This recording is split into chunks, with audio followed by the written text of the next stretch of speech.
Hello everyone, welcome back to my channel. पिछले बार में आप लोगों ने सुना था वांगी ने कई सारा रूल लिखकर वो विंग के लिए छोड़ दिया था। विंग जब वो सारा रूल पढ़ा था, विंग को बहुत ज़्यादा गुस्सा आया था। जितने भी सारे रूल लिखा हुआ था उसके नीचे विंग लिख देता है गुस्से में, मैं तुम्हारा नौकर नहीं हूँ। ऐसा बोल के विंग गुस्सा तो जताता है, पर विंग की अभी वॉइस में वो वाला गुस्सा नहीं था, बस था थोड़ा सा थकान था। घर में कई सारा मेड था जो लोग सब काम कर रहा था। रात के टाइम वांगजी अपने लाइब्रेरी से वापस आता है अपने घर पर।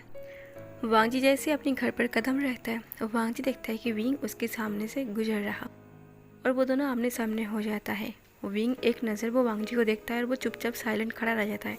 वांगजी की चेहरा थोड़ा गुस्से में बदल जाता है। वांगजी वैसे तो वो हर टाइम गुस्से में ही होता है, उसकी फेस को देखकर ऐसा लगता है कि वो हर वक्त गुस्से में होता है, पर वांगजी का ये नॉर्मल फेस था। पर जैसे वो विंग को देख लिया तो वो थोड़ा गुस्सा हो जाता है। वो तुरंत विंग के सामने आकर खड़ा होता है और कहता है, तुमने पहले दिन ही रूल तोड़ दी। विंग कहता है जैसे कि, वांगजी कहता है जैसे कि मैंने कहा था मेरे सामने मत आना। विंग कहता है रूल नंबर 8, तुमने कहा था गलती से अगर मेरे सामने आ जाते हो तो मुझसे पंगा मत लेना, तो ये मेरी गलती है, तो मैं दूसरा कोई रूल तोड़ना नहीं चाहता तुमसे पंगा लेकर। ऐसा बोल के विंग जब मुड़कर जा रहा था, विंग कहता है रुक जाओ। विंग तभी रुक जाता है। वांगजी कहता है ये तुमने किसका कपड़ा पहना है? विंग कहता है सॉरी, मेरे पास कोई दूसरा कपड़ा नहीं है, मुझे नहा और इसलिए मैंने। वांगजी कहते इसलिए तुम मेरे कपड़े पहनोगे? विंग कहता है मैंने इसके लिए पहले ही सॉरी कहा है। इतना बोल के विंग वहाँ से चला जाता है। पर वांगजी को गुस्सा आता है विंग को अपना कपड़ा पहनते हुए देखकर। ऐसा नहीं था कि वांगजी को अपने कपड़े से बहुत ज़्यादा प्यार था, पर वांगजी को विंग से पहले दिन ही एक खिंचाव महसूस होता है। विंग औरों से अलग लगता है और वो विंग से इसलिए भिड़ना नहीं चाहता क्योंकि उसे अटैचमेंट से डर है और उसे लगता है कि अगर वो विंग से अच्छे से बात करेगा तो उससे अटैचमेंट हो जाएगा। ऊपर से विंग ने जिस तरह उसका कपड़ा पहना है, इस तरह से वांगजी को थोड़ा बहुत अजीब लगता है और वांगजी कपड़ा पहनने से विंग और भी ज़्यादा खूबसूरत दिख रहा था, जो वांगजी को और भी बर्दाश्त नहीं हो रहा था। इसलिए वांगजी कुछ कह भी नहीं पाता, वो चुपचाप अपने रूम पर चला जाता है। अभी अगले दिन दोपहर को दिखाते हैं। दोपहर के वक्त विंग साउसिन को बुलाया था। विंग ने और एक रूल तोड़ा था। वो वांगजी को बिना बताए वो वांगजी के पीठ पीछे साउसिन को बुलाता है कुछ कपड़ों के लिए, क्योंकि विंग को समझ में आ गया था जब वो वांगजी का कपड़ा पहना था तो वांगजी को बहुत गुस्सा आया था। इसलिए विंग ने साउसिन का कपड़ा मंगवाया था, क्योंकि विंग के पास अभी उतना पैसा भी नहीं है कि वो अपनी खुद के लिए वो कपड़ा या फिर ज़रूरत का सामान ले सके। वैसे भी वो वांगजी घर पर रह रहा वांगजी के भरोसे पर है और वांगजी उसे पसंद भी नहीं करता और नफरत भी करता है। शायद इस वक्त पर वो वांगजी के ऊपर बोझ है, पर विंग कुछ नहीं कर सकता। विंग को इस बात से बुरा भी लगता है। पर साउसिन जब विंग से मिलने आया था, साउसिन को देख के विंग को रोना आ रहा था और जो कपड़े दिए थे उसको भी देखकर विंग को रोना आ रहा था कि आज विंग किस तरह लाचार है। वो अपनी माँ को बता भी नहीं पा रहा था अपनी परेशानी के बारे में। वो डर रहा था कि वो किस मुंह से अपनी माँ को बोले कि उसने घर भी नहीं संभाल पाया, वो घर भी जल गया। एक घर ही उनका आखिरी आसरा था। विंग ये सोच सोच के परेशान हो रहा था कि वो अपनी माँ को किस तरह कहे कि वो अपने घर को जला दी है, और ऊपर से उसे वांगजी पसंद भी नहीं करता और वांगजी के ऊपर शायद वो बोझ बना हुआ है। विंग के आंसू साउसिन को समझने के लिए काफ़ी था कि वो क्या सोच रहा। साउसिन कहता है विंग तुम फिक्र मत करो, तुम एक बार ठीक हो जाओ। विंग कहता है हाँ एक बार मैं ठीक हो जाऊँ, उसके बाद मुझे जॉब ढूंढना है। अगर जॉब मिल जाए तो मैं एक लोन ले लूँगा, लोन लेकर मैं अपने घर को ठीक करा लूँगा। साउसिन कहता है वैसे वांगजी तुम्हें परेशान। विंग कहता है तुम्हें क्या लगता है? साउसिन चन कहता है मुझे तो लगता है कि इस घर में तुम्हारा रहना आसान नहीं होगा। विंग कहता है उसके कई सारा रूल है और तुम्हें पता है कि वो कितना बदतमीज़ है। उसके साथ एक घर में एक छत पर रहना बहुत ज़्यादा मुश्किल है, पर मुझे अपना गुस्सा भी कंट्रोल करना है। वैसे ये बताओ ये किसका आइडिया था वांगजी घर में मुझे रखने की? साउसिन चन कहता है देखो मेरे घर में मैं तुम्हें नहीं ले जा सकता, मैंने प्रिंसिपल को कहा था हेल्प करने के लिए तुम्हारा, पर प्रिंसिपल ने लानमांग जी को बुलाया था और तुम्हें पता ही है वो कितना अमीर है, उसके लिए ये सब आसान बात है। विंग कहता है फिर भी वो कितना भी अमीर हो पर वो दिल का तो अमीर नहीं है, वो दिल का बहुत गरीब इंसान है। तुम्हें अच्छे से पता है पैसे होने से सब कुछ नहीं होता, दिल भी होना चाहिए, पर उसके पास वो दिल नहीं है। वो बात तो अच्छे से करते नहीं है, ऊपर से मैं उसके घर पर रह रही हूँ तो तुम्हें पता ही है वो कितना मेरे ऊपर गुस्सा होगा और कितना मैं बोझ बन रही हूँ उसके ऊपर। साउसिन चन कहते हैं सॉरी विंग, मैं प्रिंसिपल को कहा था हेल्प करने के लिए पर उन्होंने वांगजी से हेल्प मांगा है और वो वांगजी से 2 महीने के लिए वक्त लिया है। मतलब 2 महीने में तुम्हें यहाँ से जाना पड़ेगा। विंग कहता है 2 महीना? अगर मैं मजबूर नहीं होता तो 2 घंटे में मैं यहीं नहीं रुकता। साओ शिनचैन कहता है मुझे अच्छे से पता है अब तुम क्या ही कर सकते हो। विंग कहता है मेरा मन तो कर रहा है कि मैं अपनी जला हुआ जो घर है वहीं पे रहूँ। साओ शिनचैन कहता है ऐसे गुस्से करने से कुछ नहीं होता, फिलहाल रहने की बात नहीं है, फिलहाल तुम बीमार हो तो तुम वहाँ पर नहीं रह सकते, वो रहने लायक बिल्कुल भी नहीं बचा। विंग कहते क्या तुम मेरे घर पर गए थे? साओ शिनचैन कहता है मैं गया था पर सच कहूँ तो वहाँ पर कुछ नहीं बचा। विंग कहता है क्या ऐसा कोई है जो मेरा हेल्प कर सकता है? साओ शिनचैन कहता है देखो जितना गरीब तुम हो उतना गरीब मैं भी हूँ, तो तुम समझ रही हो। साओ शिनचैन विंग के साथ कुछ देर बात करके वो इवनिंग को अपने घर चला जाता है। रात के 9 बजे वांग जी घर आता है और वो सीधा अपने रूम पे जाके सो जाता है। वो थोड़ा अजीब बिहेव कर रहा था। रोज सुबह वांग जी एक्सरसाइज करता है, आज भी वांग जी कर रहा था। विंग चुपके से खिड़की में खड़े होकर उसे देखता रहता है क्योंकि वांग जी का रूल था वो उसके सामने नहीं जा सकता और फिलहाल विंग वांग जी से कोई पंगा नहीं लेना चाहता। विंग को अच्छे से पता है अगर वांग जी मुंह खोलेगा तो कुछ इस तरह बातें करेगा जो विंग को शायद गुस्सा आएगा, इसलिए विंग भी वांग जी से दूर ही रहना चाहता है। पर रात को जब वांग जी अपना कॉलेज और लाइब्रेरी कंप्लीट करके जब घर आता है वो विंग को दूर से देख लेता है। विंग चाहता तो नहीं था कि वो वांग जी के सामने आए, पर एक ही घर में रह रहा, चाहे घर कितना भी बड़ा हो फिर भी आमने सामने वो लोग हो ही जाता है। शायद यही किस्मत था। विंग कुछ कर रहा था और वो किचन से होकर वो शायद अपनी बेडरूम पर जा रहा था और तभी वांग जी आता है और वो विंग को देख लेता है जब विंग अपनी रूम पर जा रहा था। वांग जी कहता है विंग 1 मिनट रुको। वांग जी के विंग कहने में जैसे एक जहर जैसा होता है। विंग की कदम एकदम के लिए रुक जाता है और वक्त जैसे एकदम के लिए थम जाता है। विंग धीरे से पीछे मुड़ता है। वांग जी कहता है नीचे आओ। विंग आधी सीढ़ी में चढ़ गया था। विंग जब धीरे कदमों से नीचे आता है विंग को थोड़ा डर लग रहा था। वैसे तो विंग किसी से नहीं डरता, वांग जी से भी नहीं, पर फिलहाल जब विंग वांग जी घर पर रह रहा तो उसे थोड़ा सा वांग जी से डर लगता है कि आखिरी वक्त पर वो ऐसा कुछ ना बोल दे कि उसे गुस्सा आए और वो यहाँ से जा भी ना पाए। जब विंग वांग जी के सामने आके खड़ा होता है वांग जी वो एकदम विंग के करीब आता है, एकदम करीब मतलब बहुत ज़्यादा करीब, जिस वजह से विंग की सांसें वहीं पे अटक जाता है। वांग जी वो धीरे से विंग के कपड़े को टच करके देखने लगता है। वांग जी कहता है एक कपड़ा तुम्हें कहाँ से मिला? विंग कहता है ये कपड़ा मेरा दोस्त का है, साओ शिन का। वांग जी कहता है क्या? वांग जी एकदम के लिए शॉक्ड हो जाता है। वांग जी कहता है तुमने किसी और का कपड़ा पहना है? विंग कहता है हाँ, तो मैं और क्या करूँ, फिलहाल मेरे पास कोई भी कपड़ा नहीं है। जो कपड़ा मैंने पहना था वो रोज़ मैं नहीं पहन सकता। मैंने तुम्हारा एक दिन कपड़ा पहना था, मुझे पता है तुम उस दिन गुस्सा हो गए थे तुम्हारे कपड़ा पहनने से। सच कहूँ तो मेरा इतना औकात नहीं है कि मैं तुम्हारा वो कपड़ा पहनूँ। तुम्हारा कपड़ा काफ़ी महंगा आता होगा, पर मेरा पूरा कपड़ा जल चुका है तो मजबूरन मैं साओ शिन का कपड़ा पहन रही हूँ। कुछ दिन की बात है, मैं खुद के लिए अपना नया कपड़ा ले लूँगा। वांग जी कहता है तो तुम किसी और के कपड़ा पहनोगे? विंग कुछ नहीं कहता। वांग जी कहता है और कपड़ा तुम लाने गए थे? विंग कहता है नहीं, मैं अभी उस हाल में नहीं हूँ कि मैं घर से बाहर जाऊँ, मैं अभी बीमार हूँ, मैं बस घर में थोड़ा बहुत टहल लेता हूँ। वांग जी कहते हैं तो फिर साओ शिन यहाँ पर आया था? विंग कहता है हाँ। वांग जी कहते शायद तुमने मेरा रूल ठीक से नहीं पढ़ा, मैंने कहा था मेरे पीठ पीछे मेरे घर में किसी को नहीं बुलाना क्योंकि मुझे अनजान लोग बर्दाश्त नहीं है। विंग कहता है मैं मजबूर था, अब मैं यहाँ पर रह रही हूँ, हर काम मैं तुमसे पूछ कर नहीं कर सकता। और दूसरी बात, मैं किसी का भी कपड़ा पहनूँ तुम्हें क्या, तुम्हारा तो नहीं पहना ना, तो मैटर यहीं पर ख़त्म होता है। ऐसा बोलकर विंग अपने रूम पर जा रहा था। विंग को जैसे जैसे जाता हुआ देख रहा था वांग जी को बहुत ज़्यादा गुस्सा आ रहा था क्योंकि उसने साओ शिन का कपड़ा पहना हुआ था। वैसे वांग जी को उस टाइम पर जितना गुस्सा नहीं आया था कि विंग ने उसका कपड़ा पहना था, साओ शिन का कपड़ा पहनता हुआ देख के उसे और भी ज़्यादा गुस्सा आ रहा था। वांग जी को ये बात बर्दाश्त ही नहीं हो रहा था कि विंग किसी और का कपड़ा पहना हुआ है। वैसे तो वांग जी खुद के लिए भी शायद शॉपिंग नहीं करता। उस रात उसी वक्त वांग जी अपने रूम पर अपने घर पर ना जाकर वो सीधा ड्राइवर को लेके वो एक शॉप पर जाता है, एक मॉल पर, जहाँ पर जाके वो काफ़ी सारा कपड़ा देखने लगता है। वैसे अगर वांग जी के लिए कपड़ा होता तो वांग जी कोई भी उठा के पहन लेता है, वो खुद के कपड़े के लिए भी इतना टाइम नहीं लगा था। पर जब वो विंग के लिए शॉपिंग कर रहा था वो काफ़ी पढ़क के खरीद रहा था, मतलब विंग को कौन सा कपड़ा अच्छा लगेगा। ऐसा पहली बार था कि वांग जी शॉपिंग करने में इतना टाइम लगाया था।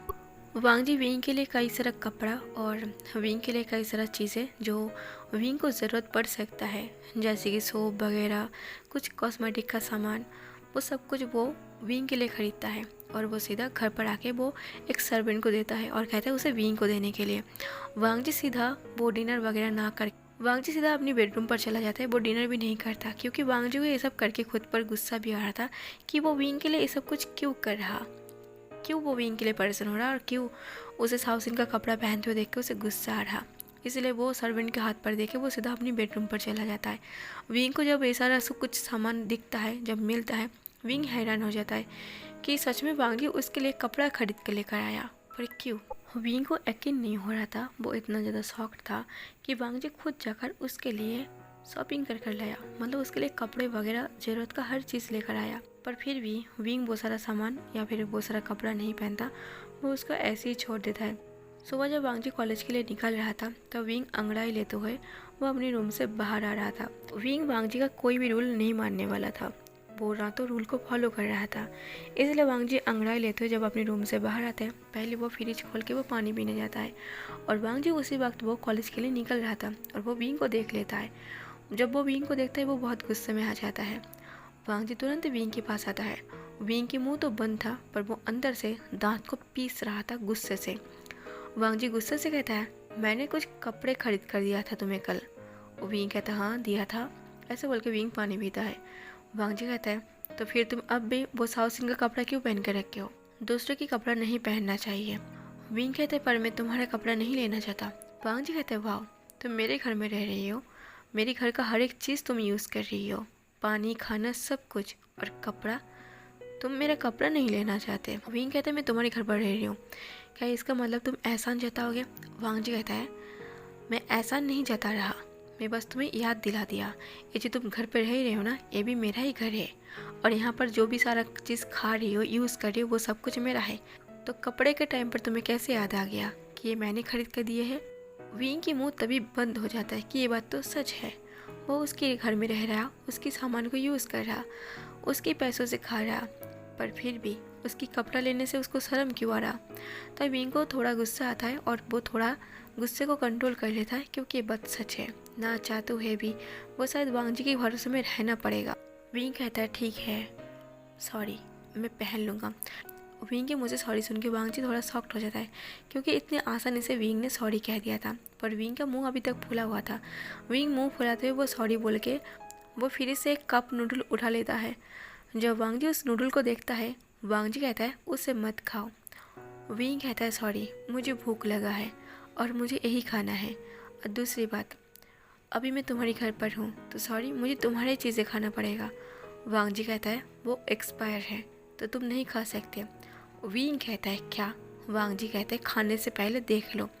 विंग उस डेट को देखता है जो 1 महीने पहले एक्सपायर हो चुका था। विंग कहता है, क्या फ़र्क पड़ता है, बस एक्सपायर हुआ है, पर हम खा सकते हैं, ये जहर नहीं है कि मैं खा के मर जाऊँगा।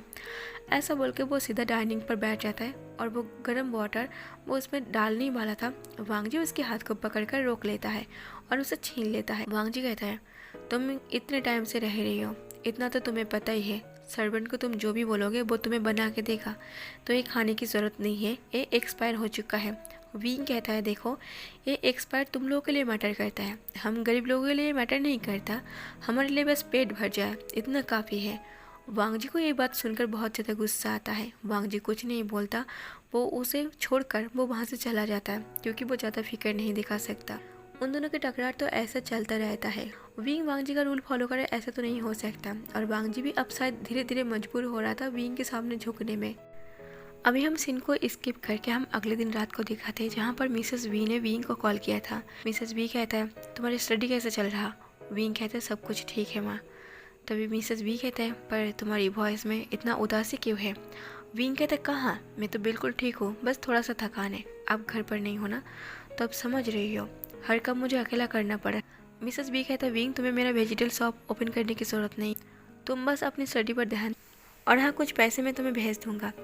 विंग कुछ बोल नहीं पाता, पर विंग रुक जाता है। मिसेस बी कहता है, पता नहीं क्यों मुझे कुछ ठीक नहीं लग रहा, ऊपर से तुम्हारी बातें भी थोड़ा अजीब है, वॉइस में काफ़ी थकान है, ऐसा लग रहा है कि तुम बहुत थके हुए हो, क्या तुम्हारा तबीयत तो ठीक है ना। विंग कहता है माँ मैं बिल्कुल ठीक हूँ, आप इतना परेशान क्यों हो रहे हो? वैसे ग्रैंडमा कैसी है? मिसेस वी कहता है उनकी तबीयत तो दिन ब दिन और भी ख़राब हो रहा। मैंने सोचा था उनकी तबीयत ठीक होते ही मैं यहाँ से चला जाऊँगा, पर मुझे नहीं लगता कि मैं इतनी आसानी से अभी घर पर आ पाऊँगा। मुझे थोड़ा टाइम लगेगा, तुम वहाँ पर सब कुछ मैनेज कर लेना। विंग कहता आप फिक्र मत करो, अब बेफिक्र होकर वहाँ पर रहो और ग्रैंडमा का ख्याल रखो, मैं यहाँ पर सब कुछ ठीक कर लूँगा। इधर हम वांगजी को लाइब्रेरी पर दिखाते हैं जहाँ पर वो कुछ बुक ढूंढ रहा था। तो वहाँ पर साउसिन आ जाता है दौड़ते हुए, और वो लाइब्रेरी था इसलिए वो तुरंत ही अपनी कदमों को रोक लेता है, क्योंकि लाइब्रेरी पर लाउड वॉइस अलाउड नहीं है, चाहे वो चलने का ही क्यों ना हो।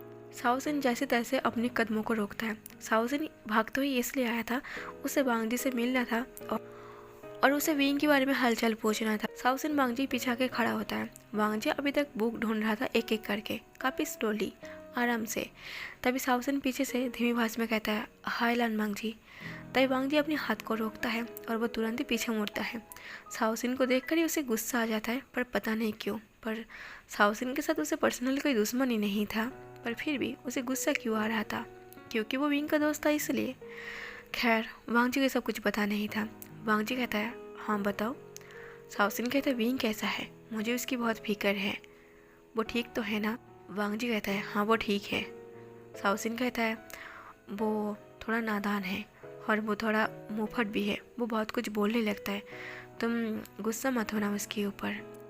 वांगजी कुछ नहीं कहता, वो फिर से दोबारा बुक को ढूंढने लगता है, जैसे कि उसे साउसिन से बात ही नहीं करना था। पर साउसिन वांगजी के पीछे ही पड़ गया था। साउसिन कहता है देखो मुझे पता है तुम्हें बहुत जल्दी गुस्सा आता है, और मुझे ये भी पता है कि विंग तुम्हें पसंद नहीं है।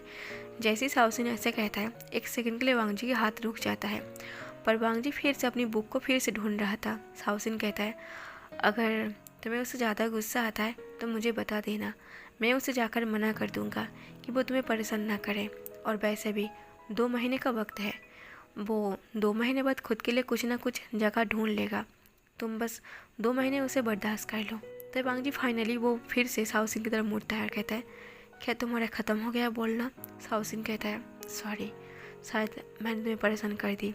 वांगजी कहता है अगर वो मेरे घर पर रह रहा तो तुम फिक्र मत करो, मैं बस इतना ही कह सकता हूँ। अगर फिर भी मुझसे इतना ज़्यादा प्रॉब्लम है, तुम्हें लगता है कि मैं उसे परेशान करूँगा, तो तुम विंग को अपने साथ लेकर चले जाओ। साउसिन कहता है अरे नहीं, मैं ऐसा नहीं कहा। वांगजी कहता है खैर। ऐसा बोल के वांगजी वहाँ से हट जाता है। वांगजी लाइब्रेरी से निकल के वो एक मॉल पर जाता है। वहाँ पर जाके वो काफ़ी सारा जूस और काफ़ी सारा कप नूडल खरीदने लगता है। कुछ खुद के लिए खरीदता है, कुछ विंग के लिए खरीदता है, शायद विंग को पसंद आ जाए ये सोच के। वांगजी सीधा वो सब खरीद के वो बस फ्रिज में रख रहा था, और वो एक बार ऊपर रूम की तरफ देखता है। आज विंग के साथ उसकी मुलाकात नहीं हुआ था, पर वांगजी एक बार ऊपर की तरफ देख के वांगजी अपनी रूम पर जाके सो जाता है। अगले दिन सुबह वांगजी जब रेडी हो रहा था तब देखता है कि बाहर कुछ हलचल मचा हुआ है। वांगजी आधा अधूरा रेडी होकर वो अपनी रूम से बाहर आता है। देखता है कि विंग हॉल रूम में सारा सामान को बिखर के रखा है। वांगजी बहुत गुस्से में नीचे आता है, पर वो चुपचाप साइलेंट खड़ा रहता है और विंग की हरकत को देखने लगता है। विंग कुछ ढूंढ रहा था, जिस वजह से विंग ने पूरे मैंसन को सर पर उठा लिया था। काफ़ी टाइम तक विंग ढूंढ ढूंढ के जब थक जाता है तब विंग को रियलाइज़ होता है कि वांगजी वहाँ पर गुस्से में खड़ा है। विंग थोड़ा नर्वस होकर कहता है सॉरी, मैं सब कुछ ठीक करवा दूंगा। जब विंग हड़बड़ी में सब कुछ ठीक करा था, वांगजी कहता है सर्वेंट है इस काम के लिए। विंग कहता है हाँ, पर मैंने की है ना, मुझे ठीक कर देना चाहिए था, तुम गुस्सा मत करना। वांगजी कहता है वैसे तुम क्या ढूंढ रही हो? विंग कहता है मैं अपना फ़ोन ढूंढ रहा। वांगजी कहता है फ्रिज के ऊपर है। विंग कहता है क्या सच में? वांगजी कहता है कल रात को जब मैं फ्रिज ओपन करने गया था, देखा था फ्रिज के ऊपर तुम्हारा फ़ोन है, शायद तुमने गलती से वहाँ पर छोड़ दी है। विंग तुरंत ही भागते हुए वो फ्रिज के पास जाता है और वो अपनी फ़ोन को ले लेता है। विंग कहता है मैं कल रात से ढूंढ रहा। वांगजी कुछ नहीं कहता, वो सीधा ऊपर जाने लगता है। विंग कहता है वैसे वांगजी ये बताओ, वो तुम्हारा पुराना सर्वेंट कहाँ है? यहाँ पर वो न्यू सर्वेंट क्यों है? वांगजी कहता है मैंने उसे जॉब से निकाल दी है। विंग थोड़ा शॉक्ड हो जाता है और वो चिल्ला के कहता है पर क्यों? वांगजी थोड़ा हैरान हो जाता है कि उसके ऊपर क्यों चिल्लाया विंग ने। वांगजी कहता है क्यों? और तुम मुझ पर क्यों चिल्ला रही हो? विंग कहता है तुमने उसको जॉब से क्यों निकाला? वांगजी कहता है मेरा घर मेरा मर्जी, मैं कुछ भी करूँ। विंग कहता है पर मुझे जानना है तुमने उसे घर से क्यों निकाला? विंग कहता पर मुझे जानना है तुमने उसे जॉब से क्यों निकाला। वांग जी कहता है क्योंकि वो अच्छे से काम। विंग कहता है जैसे कि वो तो अपना काम काफ़ी बढ़िया तरीके से करता है। वांग जी कहता है काफ़ी बढ़िया तरीके से करता है। 1 महीने पहले जो सारा नूडल्स एक्सपायर हो चुका था वो 1 महीने से फ्रिज में क्या कर रहा था, उसे फेंकना चाहिए था। इसका मतलब वो अपना काम ठीक से नहीं करता। विंग कहते क्या तुम अभी भी उसी बात पे अटके हो। वांग जी कहते मुझे तो ये समझ में नहीं आ रहा कि तुम्हारी बातों का जवाब मैं क्यों दे रहा। विंग कहता है क्या तुम्हें थोड़ा सा भी अंदाजा है तुमने जब उसे जॉब से निकाला होगा उसके ऊपर क्या बीता होगा। वांग जी थोड़ा क्वेश्चन लुक से वो विंग को देखने लगता है और वो उसकी बातों को सुनने का इंतजार करता है कि वो आखिर क्या बता रहा। विंग कहता है शायद तुम्हारी जॉब से उसका घर चलता होगा। तुमने जब जॉब से उसे निकाला होगा शायद वो बहुत परेशान हुआ होगा। शायद ये सोच रहा होगा कि उसे अब कब जॉब मिलेगा। और तुम्हें पता है किसी गरीब इंसान की जॉब जाने पर उसे कितना बड़ा झटका लगता है। तुमने जब उसे अचानक निकाला होगा तुम नहीं समझ रही हो कि उसके ऊपर क्या बीता होगा। तुम्हें बस लगता है कि वो एक उसके लिए जॉब था पर वो उसका पूरा फैमिली का खुशी था। शायद इस जॉब से उसे जितना सैलरी मिलता था वो अपनी फैमिली के लिए खुशियाँ खरीदता था। तुम समझ रही हो। वांग जी कहता है पर मेरे पास सोचने के लिए इतना टाइम नहीं है। तुम्हारे पास फालतू में काफ़ी टाइम है तो तुम सोच सकते हो। विंग कहता है टाइम की बात नहीं है, लोगों की इमोशन को समझना पड़ता है, तुम्हें ये समझना चाहिए। वांग जी कहता है मैं इंसानों की लिस्ट में नहीं आता। विंग कहते क्या तुम घोस्ट हो। वांग जी कहता है वैसे पहले तुम्हें किसी ने कहा है कि तुम बहुत ज़्यादा इरिटेट करते हो। विंग कहते हैं नहीं, ऐसा हो ही नहीं सकता कि मैं किसी को इरिटेट भी करता हूँ। वांग जी कहता है पर मेरे मामलों में तुम काफ़ी ज़्यादा इरिटेट करते हो। ऐसा बोल के जब वांग जी जा रहा था पर विंग को एक गुस्सा आ रहा था। विंग कहते वैसे लानमंग जी आपको भी किसी ने पहले कहा है क्या कि आप भी बहुत ज़्यादा इरिटेट करते हो। वांग जी फिर से विंग की तरफ मुड़ता है। जो रूम की तरफ जा रहा था वो रुक जाता है। वांग जी कहता है नहीं, मुझे ये किसी ने नहीं कहा और कभी कह भी नहीं सकता क्योंकि मैं किसी से बात तक नहीं करता, तो इरिटेट करने का सवाल ही नहीं उठता। विंग कहता है तुमने सही कहा, तुम किसी से बात नहीं करते हो तो इरिटेट करने का सवाल नहीं उठता, पर तुम्हारा होना ही एक इरिटेट जैसा फील होता है। ऐसा बोल के विंग वहाँ से चला जाता है। वांग जी अभी तक वहाँ पर खड़ा था, वो विंग को कुछ बोल नहीं पाता। इसी तरह नोक झोंक में उन दोनों के दिन गुजर रहा था ना। रोज़ वांग जी का एक्सरसाइज करना और चुपके से देखना विंग का काम। विंग जब चुपके से वांग जी को देखता था विंग को काफ़ी अच्छा लगता था और जब भी विंग वांग जी को ऐसे चुपके से देखता था विंग को एक अलग सा अच्छापन लगने लगा था। और विंग को ये तक नहीं पता था कि ऐसे वांग जी को चुपके से देख के उसे क्या अच्छा लगता है। और ऐसे विंग के लिए ही नहीं था, ये वांग जी के लिए भी था।